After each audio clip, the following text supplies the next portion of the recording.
오늘의 주요 뉴스입니다. 북한이 오늘 새벽 원산 일대에서 미상의 발사체를 발사했습니다. 북한의 발사체 도발은 지난 5월 9일 단거리 미사일 발사 이후 78일 만으로 우리 군은 추가 발사에 대비해 북한의 동행을 추적 감시하며 대비 태세를 유지하고 있습니다. 우리 정부가 어제 제네바에서 열린 WTO 이사회에서 일본의 수출 규제가 정치적 갈등에서 촉발한 보복이라고 강도 높게 비판했습니다. 일본 측은 안보상 이유로 수출 관리를 재검토하는 것일 뿐이라며 우리 정부가 제안한 고위급 대화에 대해서도 외면했습니다.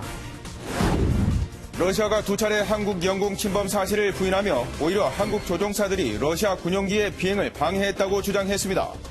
우리 군은 러시아 군용기의 독도 영공 침범은 분명한 사실이고 이에 대한 명확한 근거 자료를 갖고 있다고 강조했습니다. 중국이 어제 국방백서를 발표하고 한반도 사드 배치 문제를 비난했습니다. 사드가 지역 균형을 파괴한다며 한미일 동맹에 대한 경계심을 드러낸 것으로 러시아와의 군사 협력을 강화하는 내용도 백서에 명시했습니다. 조국 청와대 민정수석이 이르면 오늘 교체될 것으로 알려졌습니다. 윤석열 신임 검찰총장은 오늘 취임식을 갖고 2년 동안의 임기를 시작합니다. 오늘은 장마 전선의 영향으로 전국이 흐리고 장맛비가 내리겠습니다. 경기 남부와 강원 영서 등 일부 지역에는 일요일까지 최고 400mm가 넘는 많은 비가 내릴 것으로 보입니다. 안녕하십니까. 굿모닝 MBN입니다. 속보부터 전해드립니다. 북한이 오늘 새벽 원산 일대에서 미상의 발사체를 발사했습니다. 지난 5월 9일 단거리 미사일 발사 이후 78일 만입니다. 자세한 소식 취재기자 연결해서 알아보겠습니다. 김근희 기자 전해주시죠. 네, 북한이 오늘 새벽 원산 일대에서 미상 발사체 2발을 발사했습니다. 합참은 북한이 오늘 오전 5시 34분과 5시 57분쯤 원산 일대에서 동해상으로 미상의 발사체 2발을 발사했다고 밝혔습니다. 또 이번 발사체의 발사 거리는 430km로 분석했습니다. 하지만 발사체의 세부 사항에 대해서는 한미 당국이 분석 중에 있다고 밝혔습니다. 북한이 발사체를 발사한 것은 지난 5월 9일 단거리 미사일 발사 이후 78일 만입니다. 당시 북한은 오후 4시 29분과 4시 49분 각각 단거리 미사일로 추정되는 발사체 2발을 발사했습니다. 이번 발사체 발사는 북미 실무협상 재개가 늦어지는 가운데 북한이 이에 대한 불만을 드러낸 것 아니냐는 해석이 나옵니다. 또 최근 북한은 관영 매체를 통해 다음 달 초 있을 한미 연합훈련에 대해 공개적으로 불만을 드러내기도 했습니다. 지난 23일에는 김정은 국무위원장이 새로 건조한 잠수함을 시찰하며 지난달 판문점 회동 이후 첫 군사 행보에 나서기도 했습니다. 다시 한번 전해드립니다. 북한이 오늘 새벽 원산 일대에서 미상 발사체 2발을 발사했습니다. 하지만 미사일 여부 등 구체적인 발사체 정보에 대해서는 아직 분석 중입니다. 우리 군은 추가 발사에 대비해 관련 동향을 추적 감시하며 대비 태세를 유지하고 있다고 밝혔습니다. 지금까지 국방부에서 MBN 뉴스 김근희입니다. 어제 열린 WTO 일반 이사회에서 우리 정부는 일본의 수출 규제 조치는 강제징용 판결에 대한 보복 조치라는 점을 강하게 규탄했습니다. 또 문제 해결을 위해 대표단 간 1대1 면담을 공식 신청했지만 일본은 이를 거절했습니다. 신재우 기자입니다. 어제 재개된 WTO 일반 이사회에서 우리 정부는 일본 수출 규제 조치의 부당성을 조목조목 지적했습니다. 우리 측 수석대표로 참석한 김승호 산업통상자원부 신통상질서 전략실장은 이번 조치가 강제징용 배상 문제와 관련됐다는 점을 강하게 주장했습니다. It is purely strategically planned to gain the upper hand in the diplomatic rows. I mean the forced labor issues. 또 정치적 목적으로 세계 무역을 교란하는 행위는 다자무역 질서에 심각한 타격을 일으킬 것이라고 강조했습니다. 문제 해결을 위해 제네바 현지에서 양국 고위급 외교관이 참석하는 1대1 협의 진행을 공식적으로 제안하기도 했습니다. 하지만 일본 측은 자국 조치가 강제징용 사항과는 무관하며 안보상의 무역 관리라는 기존 입장만 되풀이했습니다. But I just emphasize that the measure taken by Japan is not a trade embargo, is not a countermeasure against any trade-related issue. 우리 측이 제안한 1대1 회담 요청도 특별한 이유 없이 거절했습니다. I propose to Mr. Shingo, the Director General of Foreign Economy, to have a direct directly discussion for this matter. First, Japanese ambassador evade to give us concrete answer. 정부는 이번 일반 이사회 논의를 통해 국제적 명분을 쌓아 이른 시일 안에 일본을 WTO에 제소하는 절차를 밟을 계획입니다. MBN 뉴스 신재우입니다. 일본의 한국 수출 규제로 반일 감정이 고조되면서 일본산 제품의 불매 운동 역시 거세지고 있는데요. 일본 차량을 부순 뒤 길거리에 전시하는 퍼포먼스가 열리는가 하면 노래방과 식당에서는 일본의 노래와 술이 자취를 감추고 있습니다. 이상주 기자입니다. 일본의 대표 고급 차량 브랜드인 렉서스 승용차에 한 남성이 올라가 몽둥이로 내려칩니다. 유리는 순식간에 산산조각이 났고 차체 이곳저곳이 심하게 찌그러집니다. 차량을 부순 남성은 다름 아닌 이 차량의 주인인 간판업자 송용진 씨입니다. 일본의 경제 보복에 항의하는 차원에서 8년간 운전하던 차량을 사람들 앞에서 일부러 망가뜨린 겁니다. 경제보복 규탄한다! 아베를 규탄한다! 손 씨가 있는 인천 9월 문화로 상가의 상점 100여 곳도 일본 제품 불매에 나섰습니다. 노래방에서는 일본 노래를 틀지 않고 일본 술을 팔지 않는 일식당도 늘어나고 있습니다. 곡성의 한 농협에서는 일본 여행을 취소한 소비자에게 쌀을 주는 이벤트가 열렸고 대전 충남 지역 일선 학교에서는 일본으로 가려던 수학여행 장소를 변경하거나 국제 교류 등이 취소되기도 했습니다. 일본이 수출 규제에 나선 지 20여일, 자발적으로 불매운동에 참여하는 판매자와 소비자가 늘어나면서 수출 규제 이슈가 새로운 국면으로 접어들고 있습니다. MBN 뉴스 이상주입니다. 그제 독도 영공 침범과 관련해 러시아 측은 한국 영공을 침범하지 않았다면서 오히려 한국 조종사들이 위협을 했다고 공식 입장을 밝혔습니다. 공중난동이라는 표현까지 나왔는데 국방부는 러시아가 사실을 왜곡하고 있다고 반박했습니다. 안보람 기자가 보도합니다. 국방부는 어제 주 러시아 한국 무관부를 통해 그제 독도 영공 침범과 관련한 러시아 정부의 공식 입장을 전달받았습니다. 러시아는 공식 전문에서 러시아 군용기가 한국 영공을 침범하지 않았다고 전면 부인했습니다. 오히려 한국 조종사들이 러시아 군용기의 비행 항로를 방해하고 안전을 위협하는 비전문적인 비행을 했다고 주장했습니다. 앞서 러시아 공군 장거리 비행사령관도 우리 군의 경고 사격을 두고 공중난동이라고 표현하기도 했습니다. 우리 국방부는 러시아의 이런 주장은 사실 왜곡이라고 밝혔습니다.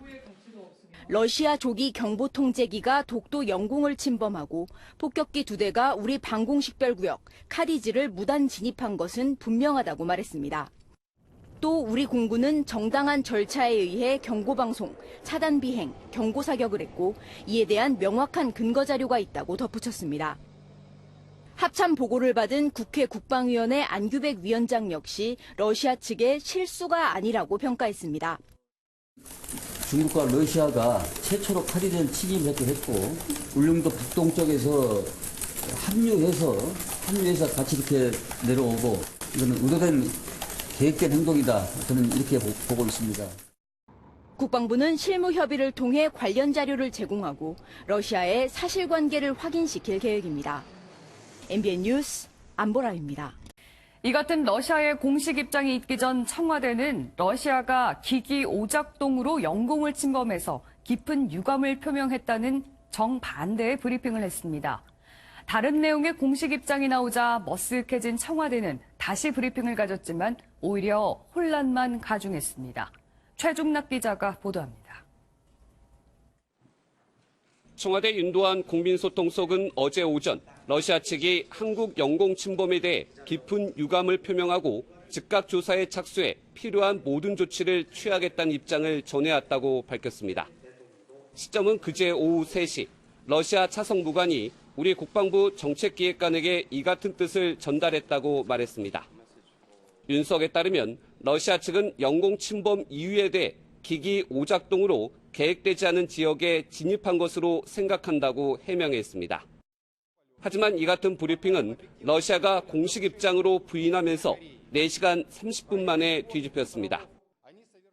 그러자 윤석도 오후 늦게 브리핑을 다시 갖고 러시아 입장 전문을 보니 계획된 비행이었고 객관적인 영공 비행이었다고 주장했다고 설명했습니다. 결국 청와대가 러시아의 바뀐 입장마다 그대로 전달하면서 혼선을 자초했습니다. 윤석은 특히 러시아 영공 침범 관련 브리핑을 하면서 국방부 또는 국가안전보장회의와 상의했는지 여부에 대해서는 밝힐 수 없다며 회피했습니다. 청와대는 러시아 영공 침범과 관련해 국가안전보장회의를 열지 않은 이유에 대해 러시아 측에 사과가 있었다는 점을 들었습니다. 따라서 잘못된 안보 상황 판단과 분석에 따른 부실한 브리핑을 자초했다는 지적이 불가피해 보입니다. MBN 뉴스 최중락입니다. 러시아 군용기가 독도 영공을 침범했을 때 일본 정부는 자위대 전투기를 긴급 출격시켰다고 밝혔습니다. 독도가 일본 영토이기 때문이라는 건데 전투기는 독도가 아니라 다른 데로 간 것으로 알려졌습니다. 이혁근 기자의 보도입니다. 일본 언론이 자위대 전투기가 독도 상공으로 긴급 발진하지 않았다고 일제히 보도했습니다. 아사히 신문은 러시아기가 독도 상공에 넘어왔을 때 일본은 자위대기를 긴급 발진시키지 않았다고 전했습니다. 니온 게이자이 신문도 일본은 다케시마 주변을 방공식별구역으로 설정하지 않았고 긴급 발진 같은 대응도 하지 않는다고 보도했습니다. 알고 보니 일본 전투기는 독도가 아닌 동중국해로 날아갔습니다. 동중국해에 중국 군용기가 나타나 북상했기 때문입니다. 상황이 이런데도 일본 정부는 억지 주장을 이어갔습니다.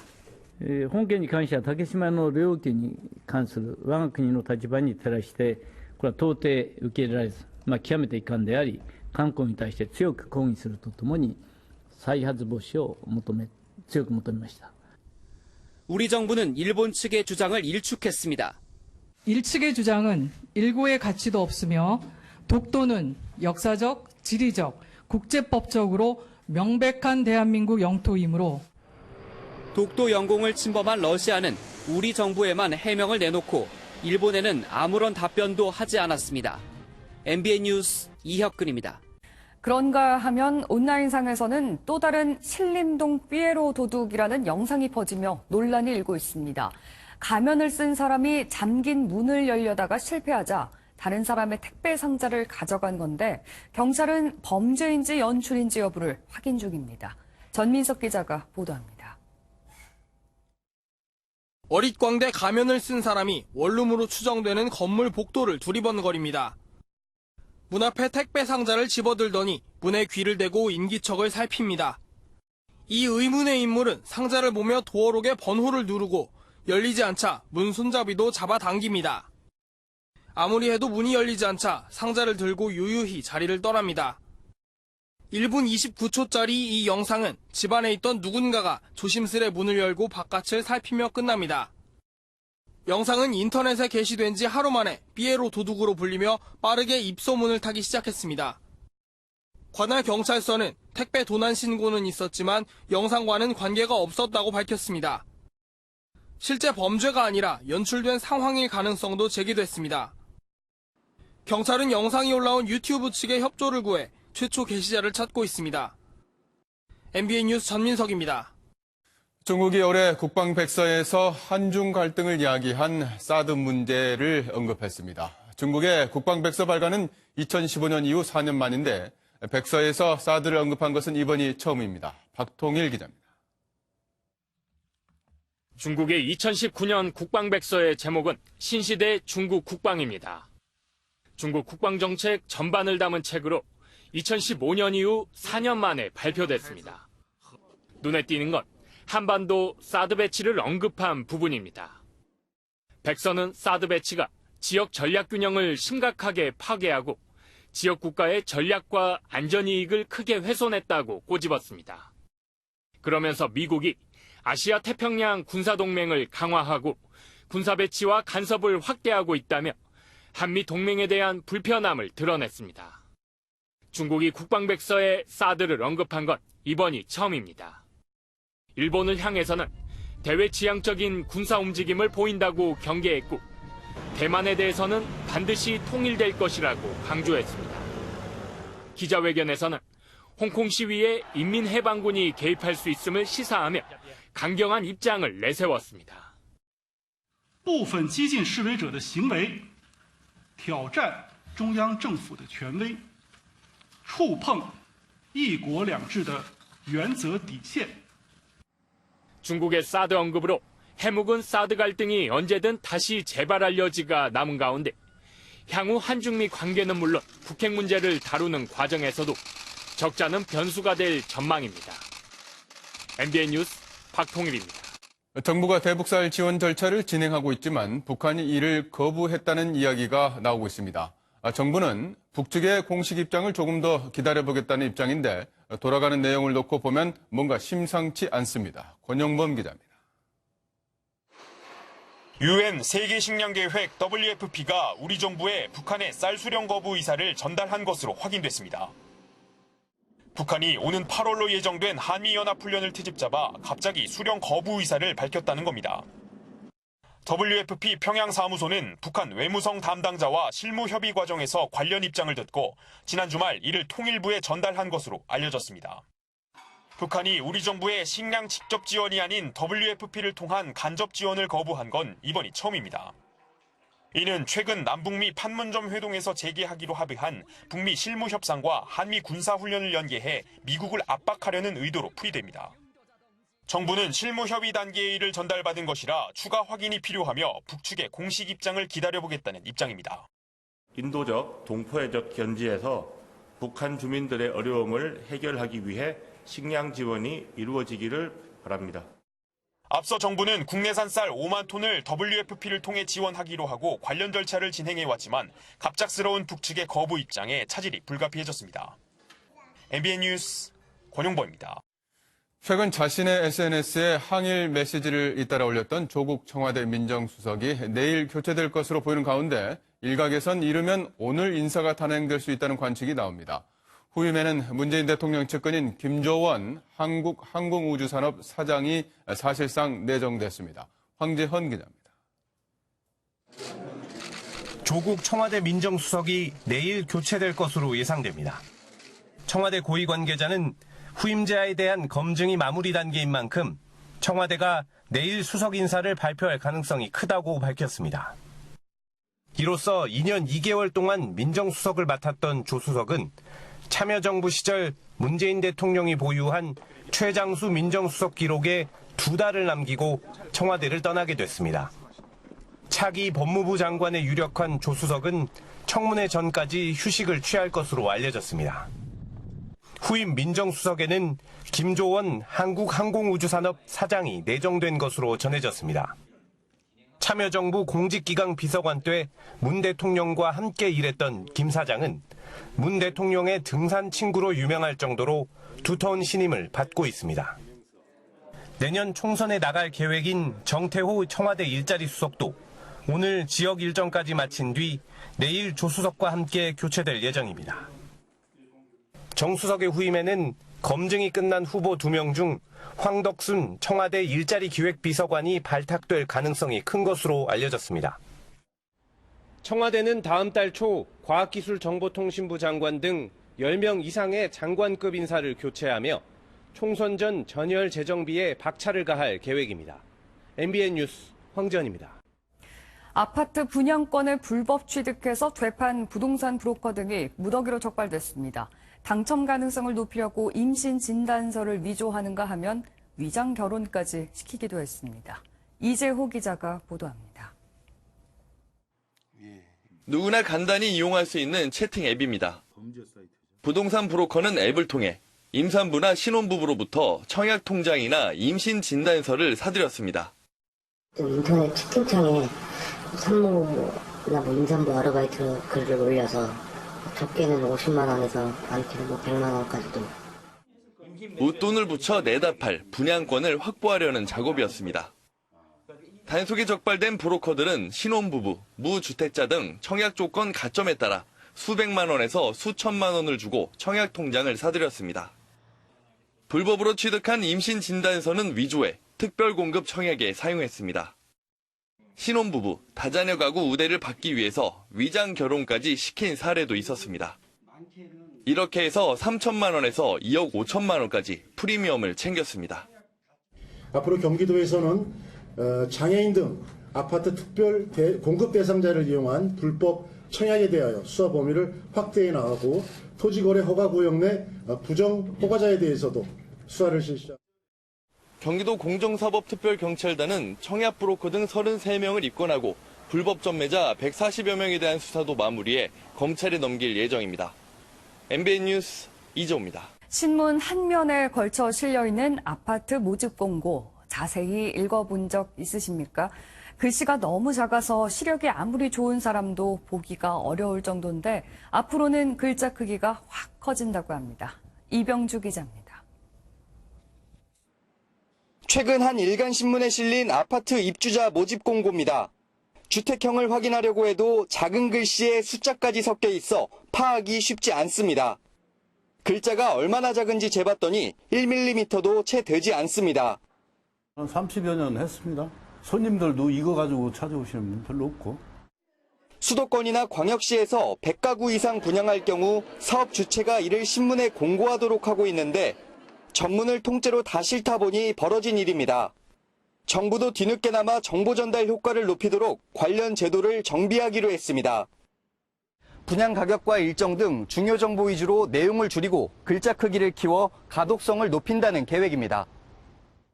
신문 공고 실효성에 의문도 제기되지만 청약을 하는 사람의 일부는 여전히 신문을 통해 정보를 얻고 있습니다. 보통은 인터넷을 많이 쓰시니까 인터넷으로 다른 정보를 접하실 수 있는데 연세가 있으신 분들이나 그런 분들은 신문을 많이 보실 텐데요. 정부는 또 세종시 이전 공무원 등이 주택수에 상관없이 특별 공급을 받아 특혜 논란이 불거졌던 만큼 대상을 1주택자로 제한하는 내용도 개정안에 포함시켰습니다. MBN 뉴스 이병주입니다.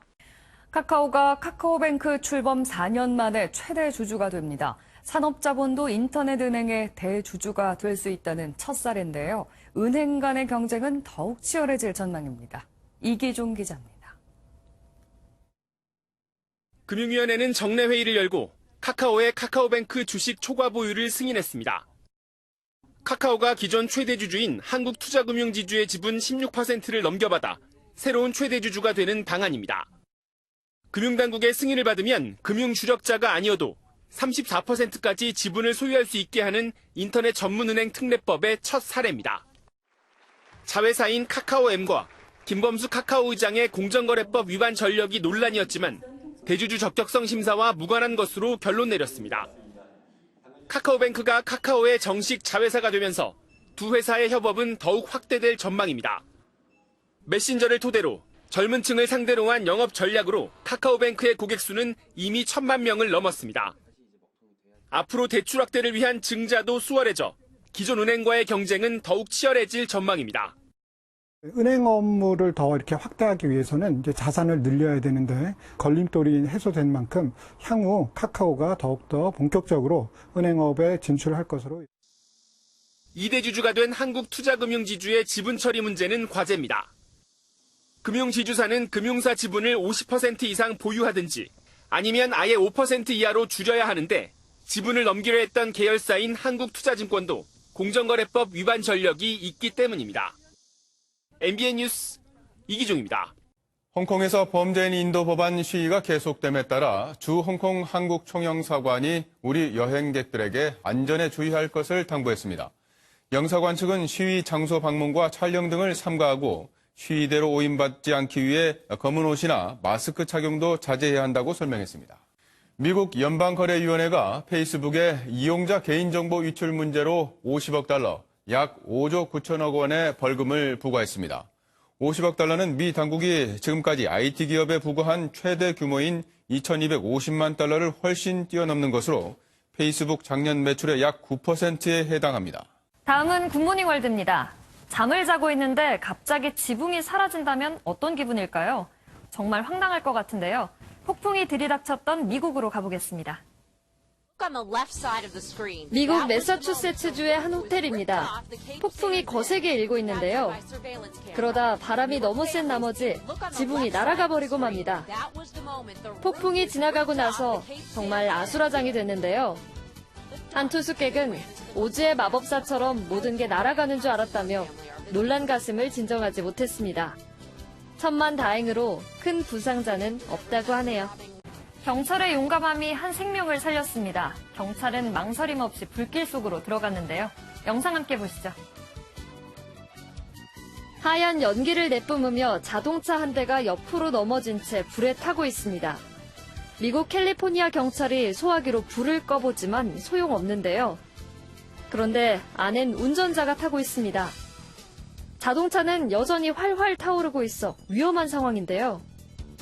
경찰은 이에 개의치 않고 자동차 안으로 들어가서 운전자를 구조하는 데 성공했습니다.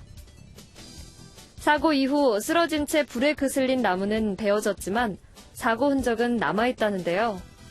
정말 아찔한 상황이었습니다. 여기에 자동차가 불에 타고 있습니다. 이번엔 3대나 되는데요. 무슨 일이 벌어진 걸까요?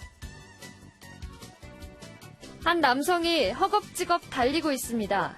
감시 카메라를 보니 간밤에 이 남성은 차에 기름을 훔치려고 했는데요.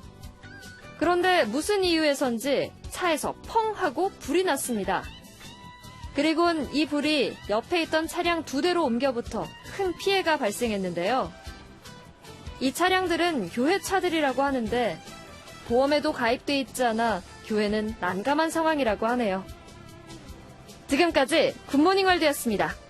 막바지 장맛비가 온 힘을 다하겠습니다. 남북을 오르내리면서 영향을 줄 텐데요. 중부지방은 일요일 오전까지 계속해 영향을 받겠지만 남부지방은 밤에 비가 그치는 형태를 보이겠습니다. 예상 강수량 급히까지 경기 남부와 영서 남부, 충청 북부에서 많은 곳 400mm가 넘는 물폭탄이 쏟아지겠고요. 영동을 제외한 중부지방에서도 100에서 250mm가 되겠습니다. 천둥과 번개도 동반되겠습니다. 특히 이번 장맛비는 새벽부터 오전 사이 중부지방에 세찬 비가 집중되겠습니다. 시간당 50에서 70mm 이상으로 하늘이 뚫린 듯 퍼붓겠습니다. 레이더 영상입니다. 지금 중부와 영남에서 비가 오고 있는데요. 경기 남부와 충청 북부를 중심으로는 붉고 노란 비구름이 자리하면서 시간당 30mm 이상의 세찬 비를 퍼붓고 있습니다. 천둥과 번개가 치는 곳도 있습니다. 따라서 충남 북부에서는 호우경보가, 충북 북부와 경기 남부에서는 호우주의보가 발효 중인 상태입니다. 오늘 전국에서 장맛비가 오겠습니다. 서울과 경기 북부, 강원도에서는 낮 동안 비가 소강 상태를 보이겠습니다. 반면 남부지방은 비가 밤에 대부분 그치겠습니다. 제주에서는 산지에서 오후에 소나기 구름이 만들어지겠습니다. 오늘도 곳곳에선 열대야가 나타났습니다. 동해안과 영남에서는 폭염주의보가 계속되는 가운데 오늘 지금 이 시각 강릉의 기온은 28.6도 가리키고 있습니다. 낮엔 서울 28도, 강릉 32도, 대구 33도까지 올라 후텁지근하겠습니다. 날씨였습니다.